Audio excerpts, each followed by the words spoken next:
நம்ம இப்போ வந்து 12th ஹிஸ்ட்ரியில் இருக்கிற எல்லா பாக்ஸையும் ஒரு வாட்டி ரிவைஸ் பண்ணிடலாம். புக் பேக் ஒன் வேர்ட்ஸ்லாம் ரிவைஸ் பண்ணிடலான்னு பார்க்க போகிறோம் ஃப்ரெண்ட்ஸ். ஸோ இதில் வந்து ஃபஸ்ட் லெசன் வந்து இந்தியாவில் தேசியத்தின் எழுச்சி.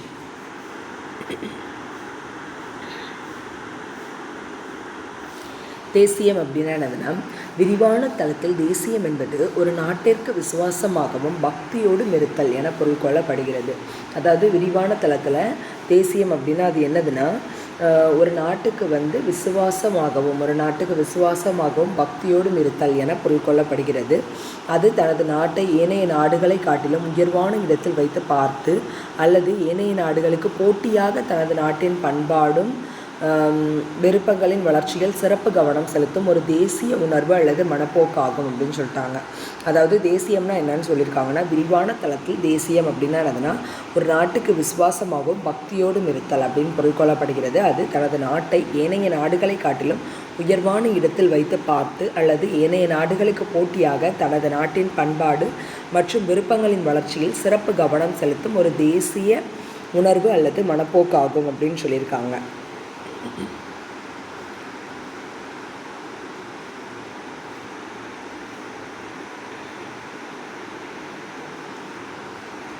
ஒப்பந்த தொழிலாளர் முறை.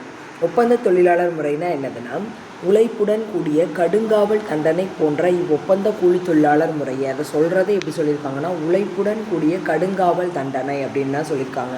உழைப்புடன் கூடிய கடுங்காவல் தண்டனை போன்ற இவ்வொப்பந்த கூலி தொழிலாளர் முறையின் கீழ் தொழிலாளர்கள் 5 வருட காலத்திற்கு ஒப்பந்தம் செய்யப்பட்டனர். எத்தனை வருட காலத்திற்கு? 5 வருட காலத்திற்கு ஒப்பந்தம் செய்யப்பட்டனர். இறுதியில் அவர்கள் குறைந்த அளவு கூலியை பெற்றுக்கொண்டு வீடு திரும்பலாம். அவங்களுக்கு வந்து சாப்பாடு மட்டும் கொடுத்துருவாங்கன்னு நினைக்கிறேன். கடைசியில் அவங்க வந்து குறைஞ்ச அளவு கூலியை பெற்றுக்கொண்டு வீடு திரும்பலாம். வறுமையில் உழன்ற பல விவசாயிகளும் நெசவாளர்களும் ஓரளவு பணம் சம்பாதிக்கும் நம்பிக்கையுடன் சென்றனர். ஸோ சுத்தமாகவே நமக்கு வந்து கைவினை தொழில்கள் எதுவுமே இல்லை அப்படிங்கிறனால விவசாயிகளுடைய வாழ்க்கையும் நம்மளோட நெசவாளர்களுடைய வாழ்க்கையும் ரொம்பவே கஷ்டமாயிருச்சு. ஸோ அவங்களுக்கு வந்து குறைஞ்ச அளவு பணமாவது கிடைக்கணும் அப்படிங்கிற நோக்கத்தில் அவங்க என்ன பண்ணாங்க, இந்த மாதிரி கொத்தடிமை முறைக்கு உள்ள தொழில்களுக்கு போனாங்க. வறுமையில் உழன்ற பல விவசாயிகளும் நெசவாளர்களும் ஓரளவு பணம் சம்பாதிக்கும் நம்பிக்கையுடன் சென்றனர். ஆனால் அது அடிமை தொழிலை விடவும் மோசமாக அமைந்தது. அடிமை தொழிலை விட ரொம்ப மோசமாக அமைஞ்சிருக்கு அப்படின்னு சொல்லிட்டாங்க. அடிமை தொழிலை விடவும் மிகவும் மோசமாக அமைந்தது. வறுமையில் வாடி ஏழை தொழிலாளர்களை சூழ்ச்சியின் மூலமோ அல்லது கடத்தியோ கொண்டு வர தனது அரசு முகவர்களை கங்காணிகள் அனுபவித்தது. அதாவது அரசு வந்து அவங்களுடைய முகவர்களை வந்து நியமிச்சிருக்காங்க. அவங்க பேர் தான் கங்காணிகள் அப்படின்னு சொல்கிறோம். அவங்க வந்து ஏழை தொழிலாளர்களுக்கெல்லாம் ஆசை காமிச்சு வறுமை தொழிலாளர்கள் எல்லாத்தையும் சூழ்ச்சியின் மூலமாக அல்லது கடத்தி கொண்டு வந்து இந்த மாதிரி இடத்துல வந்து விடுவாங்க. ஸோ நீண்ட கடல் பயணத்தில் தொழிலாளர்கள் பெருந்துயரங்களுக்கு உள்ளாயினர். பலர் வழியிலே இறந்தனர். 1856 to 1857 கல்கத்தாவிலிருந்து ட்ரினிடாட் என்ற கப்பலில் பயணம் செய்த ஒப்பந்த கூலி தொழிலாளர்களின் இறப்பு விகிதம் பின்வருமாறு. அதாவது 1856 57 கல்கத்தாலேருந்து ட்ரினிடாட் அப்படிங்கிற இடத்துக்கு வந்து ஒரு கப்பல் போச்சு. அதில் நிறைய கூலி தொழிலாளர்கள் வந்து இறந்து போனாங்க. அவங்களுடைய இறப்பு விகிதம் வந்து கொடுத்துருக்காங்க. ஆண்களில் 12.3 விழுக்காடும், பெண்களில் 18.5 விழுக்காடும், 28% சிறுவர்களும், 36% சிறுமிகளும், 55% குழந்தைகளும் இறந்து விட்டனர் அப்படின்னு சொல்லி போட்டிருக்காங்க. அதாவது என்ன போட்டிருக்காங்கன்னா, 1856 to 57 கல்கத்தாலேருந்து ட்ரினிடாட் சென்ற கப்பலில் பயணம் செய்த ஒப்பந்த கூலி தொழிலாளர்களோட இறப்பு விகிதம் 12.3% வந்து ஆண்கள், 18.5% வந்து பெண்கள், 28% சிறுவர்கள், 36% சிறுமிகள், 55% மொத்தமாக குழந்தைகள் வந்து இறந்து போயிருக்காங்க. ஆண்கள் 12.3%, பெண்கள் 18.5%, 28% சிறுவர்கள், 36% சிறுமிகள், 55% குழந்தைகள் வந்து மொத்தமாக இறந்து போயிருக்காங்க அப்படின்னு சொல்லிட்டாங்க.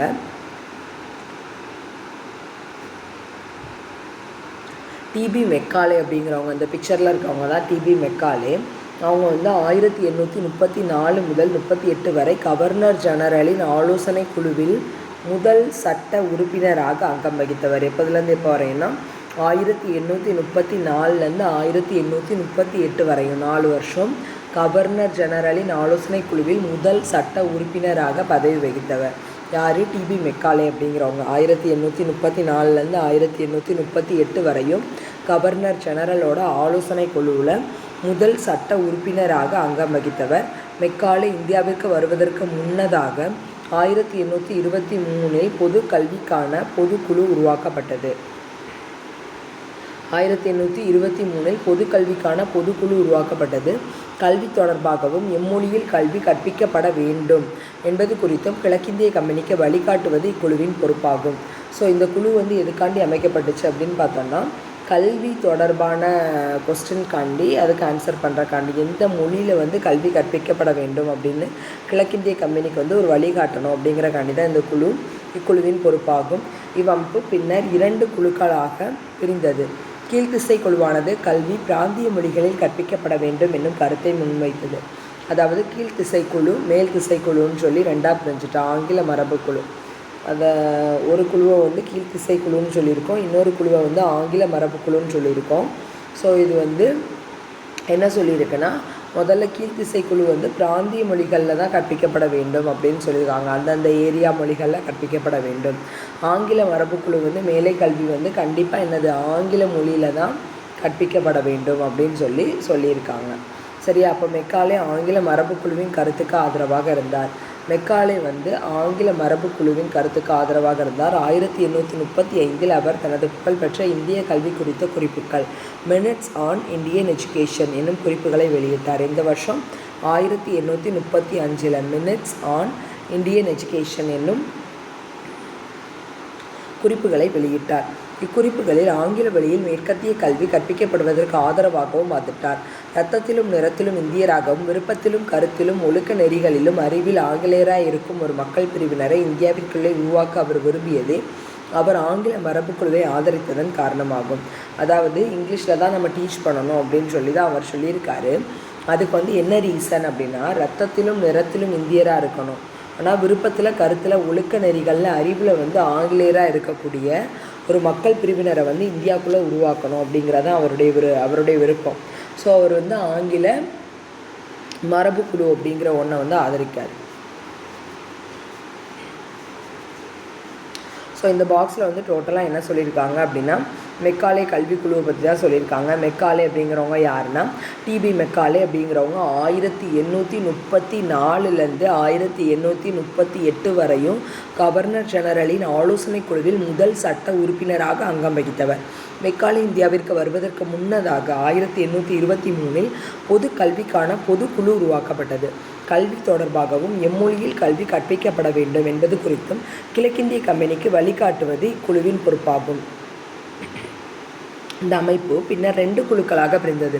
ஒன்று கீழ்த்திசை குழு, கல்வி பிராந்திய மொழிகளில் கற்பிக்கப்பட வேண்டும்னு சொல்லிச்சு என் கருத்தை முன்வைத்தது. ஆங்கில மரபுக்குழு மேலை கல்வியானது ஆங்கில மொழி வழியில் கற்பிக்கப்பட வேண்டும் என்னும் கருத்தை முன்வைத்தது.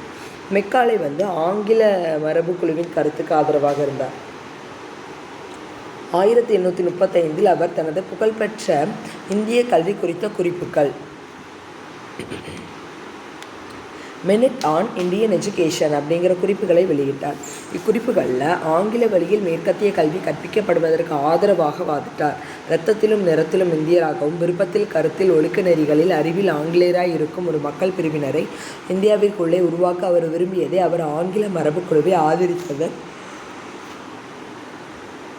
காரணமாகும் அப்படின்னு முடிச்சிட்டாங்க. ஸோ இந்த பேராலேருந்து நமக்கு என்னென்ன கொஸ்டின் கேட்கலான்னா, டிபி மெக்காலே கவர்னர் ஜெனரலின் ஆலோசனை குழுவில் முதல் சட்ட உறுப்பினராக இருந்தவர்னு கொடுத்துருக்காங்க.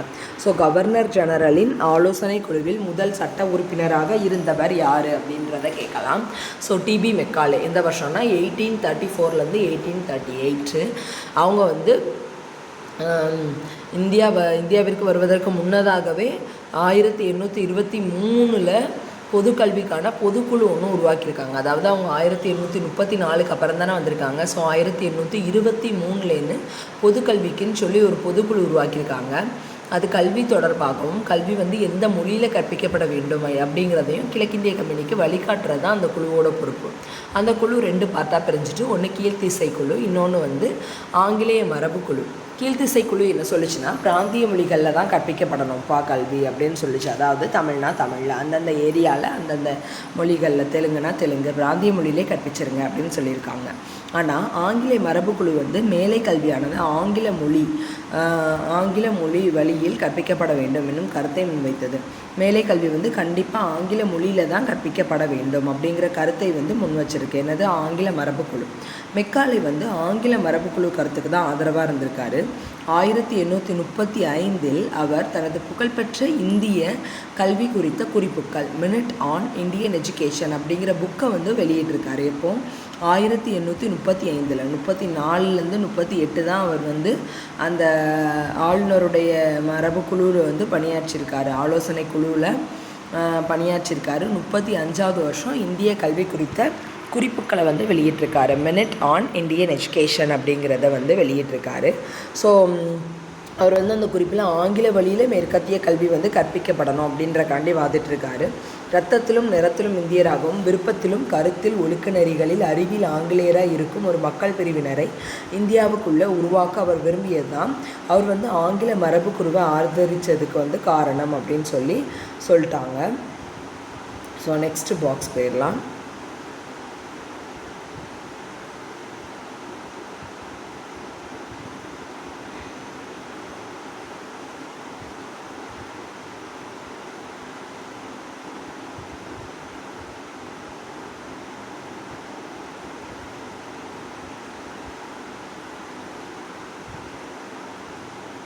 ஸோ லெசன் ஃபுல்லாக வாசித்தா தான் கண்டிப்பாக புக் பேக் கொஸ்டினுக்கு நமக்கு ஆன்சர் தெரியும்.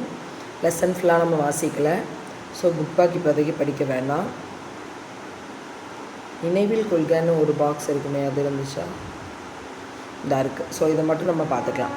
பாட சுருக்கம். 18ஆம் நூற்றாண்டு முதல் ஆங்கிலேய கிழக்கிந்திய கம்பெனி நடைமுறைப்படுத்திய நில வருவாய் சீர்திருத்த திட்டங்கள் இந்திய வேளாண்மை செயல்பாடுகளின் மீது தாக்கத்தை ஏற்படுத்தின. ஸோ இது நம்ம லைன் பை லைனாக படிக்க போகிறோம். அதுக்கு ஒரு இன்ட்ரோ மாதிரி பாக்ஸ் கண்டென்ட்டும் பாட சுருக்கமும் என்ன கொடுத்துருக்காங்கன்னு பார்த்துட்டு அதுக்கப்புறமா படிக்கலாம். 18ஆம் நூற்றாண்டு முதல் ஆங்கில கிழக்கிந்திய கம்பெனி நடைமுறைப்படுத்திய நில வருவாய் சீர்திருத்தங்கள் இந்திய வேளாண்மை செயல்பாடுகளின் மீது ஒரு தாக்கத்தை ஏற்படுத்தின. அதாவது 18ஆம் நூற்றாண்டுலேருந்து என்ன பண்ணியிருக்காங்க, இந்த ஆங்கில கிழக்கிந்திய கம்பெனி நிறைய நில வருவாய் சீர்திருத்த திட்டங்களை ஏற்படுத்தியிருக்காங்க. அது இந்திய வேளாண்மை செயல்பாடுகள் மேலே ஒரு தாக்கத்தை ஏற்படுத்தியிருக்கு. இங்கிலாந்தில் கனரக இயந்திர தொழிற்சாலைகள் வளர்ச்சி பெற்றதால் கம்பெனி இந்தியாவிலிருந்து கச்சா பொருட்களை இங்கிலாந்துக்கு ஏற்றுமதி செய்து பின்னர் அங்கு உற்பத்தி செய்யப்பட்ட பண்டங்களை இந்தியாவிற்கு இறக்குமதி செய்தது. அதாவது என்ன சொல்கிறாங்கன்னா, இங்கிலாந்தில் கனரக இயந்திர தொழிற்சாலைகள் நிறைய வளர்ச்சி பெற்றுச்சு. அங்கே ஃபுல்லாக எல்லாமே மெஷினைஸ்டு பண்ணிட்டாங்க. கனரக இயந்திர தொழிற்சாலைகள் ஃபுல்லாக இருந்துச்சு எங்கே? இங்கிலாந்தில். சரியா? அப்போ இங்கேருந்து அவங்களுக்கு ரா மெட்டீரியல்ஸை மட்டும் எடுத்து இங்கிலாந்துக்கு கொண்டு போனாங்க. ஸோ இங்கிலாந்தில் கனரக இயந்திர தொழிற்சாலைகள் வளர்ச்சி பெற்றதால் கம்பெனி இந்தியாவிலிருந்து கச்சா பொருட்களை இங்கிலாந்துக்கு ஏற்றுமதி செய்து பின்னர் அங்கு உற்பத்தி செய்யப்பட்ட பண்டங்களை இந்தியாவுக்கு இறக்குமதி செய்தது. மிஷினைஸ்ட் பண்ணிட்டாங்க. இங்கேருந்து இப்போ காட்டன் எடுத்துகிட்டு போகிறாங்க அப்படின்னா அங்கே போய் அதை என்ன பண்ணுவாங்க, ட்ரெஸ்ஸாக மாற்றி இங்கே கொண்டு வருவாங்க மிஷின் ஒர்க்கில். ஸோ இங்கிலாந்துக்கு ஏற்றுமதி செய்யப்பட்டது கச்சா பொருட்கள், அங்கேருந்து உற்பத்தி செய்யப்பட்ட பண்டங்கள் இந்தியாவில் மறுபடியும் இறக்குமதி செய்யப்பட்டது. செயல்பாடு இந்திய கைவினை தொழில்களின் வீழ்ச்சிக்கு இட்டு சென்றது.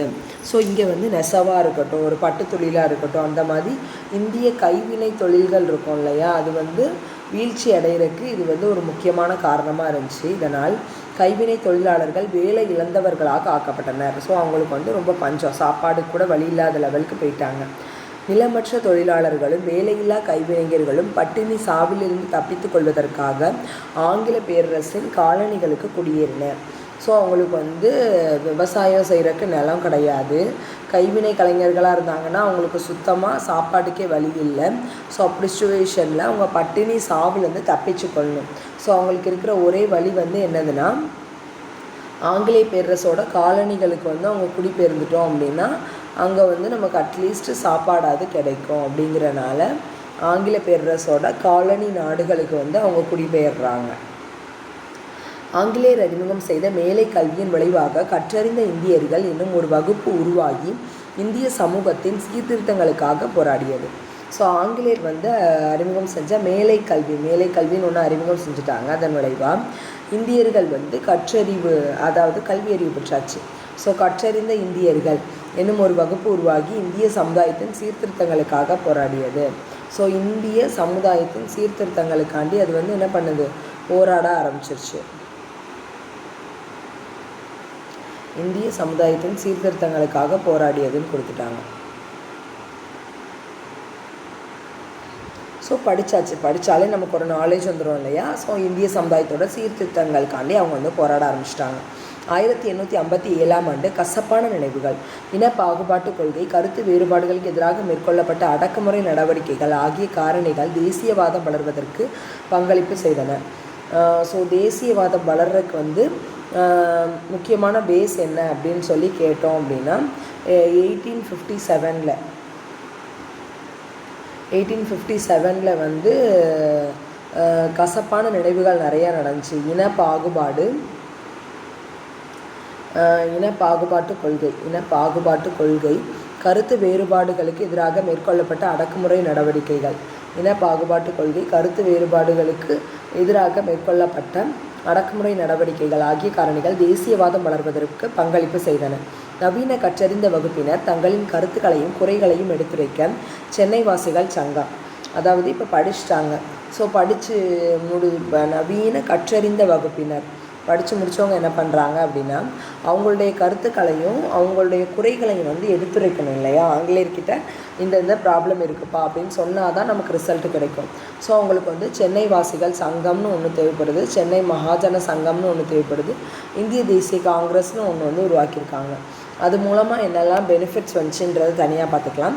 சென்னை வாசிகள் சங்கம் அப்படின்னு நம்ம கேட்டோம் அப்படின்னா டக்குன்னு நமக்கு எந்த வருஷம் ஞாபகம் வரணும், 1852. சென்னை மகாஜன சங்கம் அப்படின்னு கேட்டோன்னா 1884. இந்திய தேசிய காங்கிரஸ் அப்படின்னு சொன்னோன்னா 1885.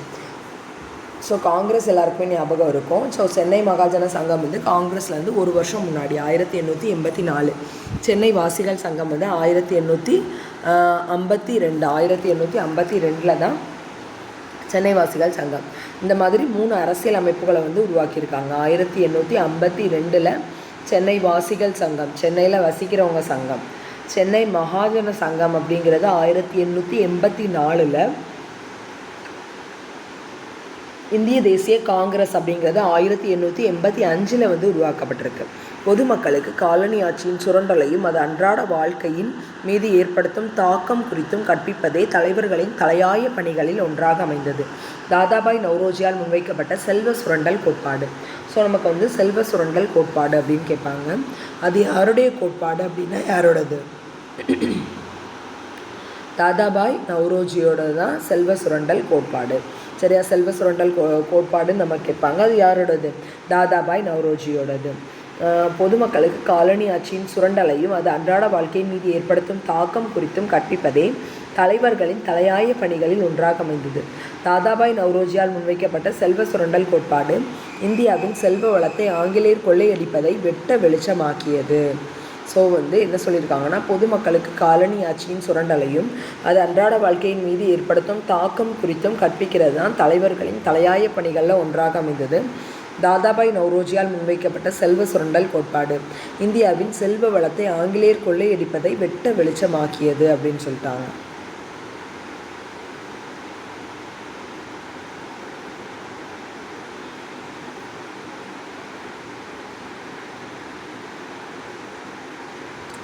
ஸோ இந்த பாடத்தில் வந்து பாட சுருக்கத்தில் என்னெல்லாம் நம்ம ஞாபகம் வைக்கணும் அப்படின்னா 18ஆம் நூற்றாண்டு முதல் ஆங்கில கிழக்கிந்திய கம்பெனி நடைமுறைப்படுத்திய நில வருவாய் சீர்திருத்தங்கள் இந்திய வேளாண்மை செயல்பாடுகள் மேலே பெரிய தாக்கத்தை ஏற்படுத்திச்சு. இங்கிலாந்தில் வந்து கனரக இயந்திர தொழிற்சாலைகள் வளர்ச்சி பெற்றதுனால கம்பெனி இந்தியாவிலிருந்து கச்சா பொருட்களை வந்து இங்கிலாந்துக்கு ஏற்றுமதி செய்து பின்னர் அங்கு உற்பத்தி செய்யப்பட்ட பண்டங்களை இந்தியாவுக்கு இறக்குமதி செய்தது. இச்செயல்பாடு இந்திய கைவினை தொழிலாளர்களின் வீழ்ச்சிக்கு இட்டு சென்றது. ஸோ அங்கே இருக்கிற கைவினை தொழிலாளர்கள் எல்லாருக்குமே வேலை இல்லாமல் ஆயிடுச்சு. நிலமற்ற தொழிலாளர்களும் வேலையில்லாத கைவினைஞர்களும் பட்டினி சாவிலிருந்து எப்படியாவது தப்பிச்சு கொள்ளணும் அப்படிங்கிறக்காண்டி ஆங்கில பேரரசின் காலனிகளுக்கு வந்து அவங்க குடிபெயர ஆரம்பிச்சிட்டாங்க. ஆங்கிலேயர் அறிமுகம் செய்த மேலை கல்வியின் விளைவாக கற்றறிந்த இந்தியர்கள் ஒரு வகுப்பு உருவாகி இந்திய சமுதாயத்தின் சீர்திருத்தங்களுக்காக அவங்க வந்து போராட ஆரம்பிச்சிட்டாங்க. 1857 ஆண்டு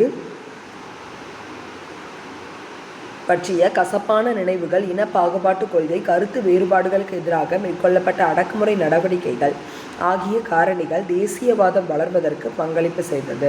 1857 நிறைய இன பாகுபாட்டு கொள்கை, கருத்து வேறுபாடுகளுக்கு எதிராக மேற்கொள்ளப்பட்ட அடக்குமுறைகள், இதெல்லாம் தான் தேசியவாதம் வளர்றதுக்கு ஒரு பேஸ் அமைஞ்சிருக்கு. நவீன கற்றறிந்த வகுப்பினர் தங்களின் கருத்துக்களையும் குறைகளையும் எடுத்துரைக்க சென்னை வாசிகள் சங்கம் 1852, சென்னை மகாஜன சங்கம் 1884, இந்திய தேசிய காங்கிரஸ் 1885 ஆகிய அரசியல் அமைப்புகளை உருவாக்கியிருக்காங்க. 1885 இந்திய தேசிய காங்கிரஸ், சென்னை மகாஜன சங்கம் 1884, சென்னை வாசிகள் சங்கம் 1852. பொதுமக்களுக்கு காலனி ஆட்சியின் சுரண்டலையும் அது அன்றாட வாழ்க்கையின் மீது ஏற்படுத்தும் தாக்கம் குறித்தும் கற்பிப்பதே தலைவர்களின் தலையாய பணிகளில் ஒன்றாக அமைந்தது. தாதாபாய் நவ்ரோஜியால் முன்வைக்கப்பட்ட செல்வ சுரண்டல் கோட்பாடு இந்தியாவின் செல்வ வளத்தை ஆங்கிலேயர் கொள்ளையடிப்பதை வெட்ட வெளிச்சமாக்கியது. இங்கேருந்து எவ்வளோ காசு அவங்க எடுத்துகிட்டு போகிறாங்க அப்படிங்கிறத வெட்ட வெளிச்சமாக்கியது யாரோடது? தாதாபாய் நவ்ரோஜியோட செல்வ சுரண்டல் கோட்பாடு. ஸோ இந்த பாடத்தில் நிறைய இம்பார்ட்டன்ஸ் பாயிண்ட்ஸ் இருக்குது. அப்புறம் இந்திய தேசிய காங்கிரஸோட மாநாடுகள், இந்த பேஜை அப்படியே நம்ம மனப்பாடம் பண்ணணும். சென்னையில் எத்தனை மாநாடு நடந்திருக்கு, பம்பாயில் எத்தனை மாநாடு, எந்தெந்த வருஷம், சிறப்பு மாநாடுகள் எங்கெல்லாம் நடந்திருக்கு, டெல்லியில் என்னதெல்லாம் நடந்திருக்கு, அது போக எங்கெங்கெல்லாம் காங்கிரஸ் மாநாடு நடந்திருக்கு. ஸோ அவங்க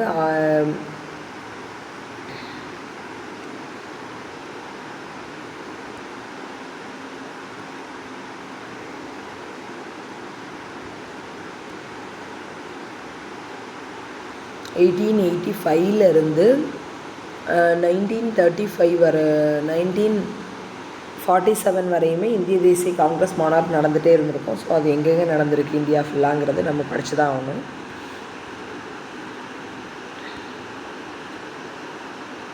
ஸோ இதுக்கு முந்தின பாக்ஸில் டிபி மெக்காலே 1834-38 கவர்னர் ஜெனரல் ஆலோசனை குழுவில் முதல் சட்ட உறுப்பினர். 1823 பொதுக்கல்விக்கான பொதுக்குழுன்னு ஒன்று உருவாக்கியிருக்காங்க. அது கல்வி தொடர்பாகவும் எந்த மொழியில் கல்வி கற்பிக்கப்பட வேண்டும் அப்படின்றது குறித்து கிழக்கிந்திய கம்பெனிக்கு வழிகாட்டுறது தான் அந்த குழுவோட பொறுப்பு. ஸோ இவ்வமைப்பு பின்னர் 2 குழுக்களாக பிரிந்தது. கீழ்த்திசை குழுவானது கல்வி பிராந்திய மொழிகளில் கற்பிக்கப்பட வேண்டும் அப்படின்னும், ஆங்கில மரபுக்குழு மேலை கல்வியானது ஆங்கில மொழியில் கற்பிக்கப்படணும் அப்படின்னும் சொல்லிச்சு. ஸோ மெக்காலே ஆங்கில மரபுக்குழுவின் கருத்துக்கு ஆதரவாக இருந்தார். 1835 அவர் தனது புகழ்பெற்ற இந்திய கல்வி குறித்த குறிப்புகள், மினிட் ஆன் இந்தியன் எஜுகேஷன் அப்படிங்கிற குறிப்புகளை வெளியிட்டார். குறிப்புகளில் ஆங்கில வழியில் மேற்கத்திய கல்வி கற்பிக்கப்படுவதற்கு ஆதரவாக வாதிட்டார். இரத்தத்திலும் நிறத்திலும் இந்தியராகவும் விருப்பத்தில் கருத்தில் ஒழுக்க நெறிகளில் அறிவில் ஆங்கிலேயராக இருக்கும் ஒரு மக்கள் பிரிவினரை இந்தியாவுக்குள்ளே உருவாக்க விரும்பினது தான் அவர் ஆங்கிலேய மரபுக்குழுவை ஆதரித்ததுக்கு ஒரு காரணமாக இருந்துச்சு அப்படின்னு சொல்லிட்டாங்க. ஒப்பந்த தொழிலாளர் முறை அப்படிங்கிறது உழைப்புடன் கூடிய கடுங்காவல் தண்டனை மாதிரி இருந்துச்சு. இந்த கூலி தொழிலாளர் முறையின் கீழே தொழிலாளர்கள் 5 வருஷம் அவங்க ஒப்பந்தம் செய்யப்படுவாங்க. இறுதியில் அவர்கள் குறைஞ்ச அளவு கூலியை பெற்றுக்கொண்டு வீடு திரும்பணும். வறுமையில் உழன்ற பல விவசாயிகளும் நெசவாளர்களும் கொஞ்சம் பணமாவது கிடைக்குமேன்னு சொல்லி இதுக்கு போகிறாங்க. ஸோ இது அடிமை தொழிலை விலையும் மோசமாக நடத்தப்பட்டிருக்காங்க. ஸோ தொழிலாளர்கள் சூழ்ச்சியின் மூலமாகவோ கடத்தியோ தான் இந்த தொழிலில் ஈடுபட வச்சுருக்காங்க. இதுக்கு அரசு அவங்களோட முகவர்களை நியமிச்சிருக்காங்க. கங்காணிகள் அப்படின்னு சொல்லி முகவர்களை நியமிச்சிருக்காங்க. நீண்ட கடல் பயணம் அதுக்கப்புறம் தான் இந்த அடிமை வேலை. ஸோ 1856-57 கல்கத்தாலேருந்து ட்ரினிடாட் அப்படிங்கிற ஒரு கப்பல் போகுது. அதில் இருந்த கூலி தொழிலாளர்களோட இறப்பு விகிதம் பார்த்தோம்னா ஆண்களில் 12.3%, பெண்களில் 18.5%, 28% சிறுவர்கள், 36% சிறுமிகள், 55% டோட்டலாக குழந்தைங்க இறந்து போயிட்டாங்கன்ற பர்சன்டேஜ் கொடுத்துருக்காங்க. ஃபஸ்ட்டு பாக்ஸ் ஒன்றும் இல்லை, தேசியம்னா என்னன்னு சொல்லியிருக்காங்க. ஸோ விரிவான தளத்தில் தேசியம் அப்படிங்கிறது ஒரு நாட்டுக்கு விசுவாசமாகவும் பக்தியோடும் இருத்தல் அப்படிங்கிறது தான். ஸோ இந்த லெசனை நம்ம ஃபுல்லாக லைன் பை லைனாக வாசித்து அடுத்த வீடியோ போடலாம் ஃப்ரெண்ட்ஸ். அதில் என்னெல்லாம் பார்க்க போகிறோம் அப்படின்னா, தேசிய எழுச்சி எதனாலலாம் ஏற்பட்டுச்சு, நிறைய பஞ்சம் ஏற்பட்டுச்சு, அப்புறம் நிறைய வரி பிரிச்சுட்டே இருந்தாங்க. ஆங்கிலேயர்கள் விவசாயிகளோட கஷ்டத்தை பார்க்கவே இல்லை. ஸோ அதனால தான் அந்த தேசிய எழுச்சி உருவாகுது. தேசிய எழுச்சிக்கு என்னென்ன நவீன இந்தியர்களோட பங்கு எப்படி இருந்துச்சு, இந்திய தேசிய காங்கிரஸோட பங்கு எப்படி இருந்துச்சு, அப்புறம் மெட்ராஸ் நேட்டிவ் அசோசியேஷன் எப்படி அதுக்கு ஹெல்ப் பண்ணுச்சு அப்படிங்கிற மாதிரி ஒவ்வொன்று. அப்புறம் முக்கியமாக தாதாபாய் நௌரோஜியோட செல்வ சுரண்டல் கோட்பாடு எந்த மாதிரி ஹெல்ப் பண்ணுச்சு அப்படிங்கிறத இந்த லெசனில் வந்து டீட்டெயில் வீடியோவாக நெக்ஸ்ட் வீடியோவில் பார்க்கலாம். தேங்க்யூ.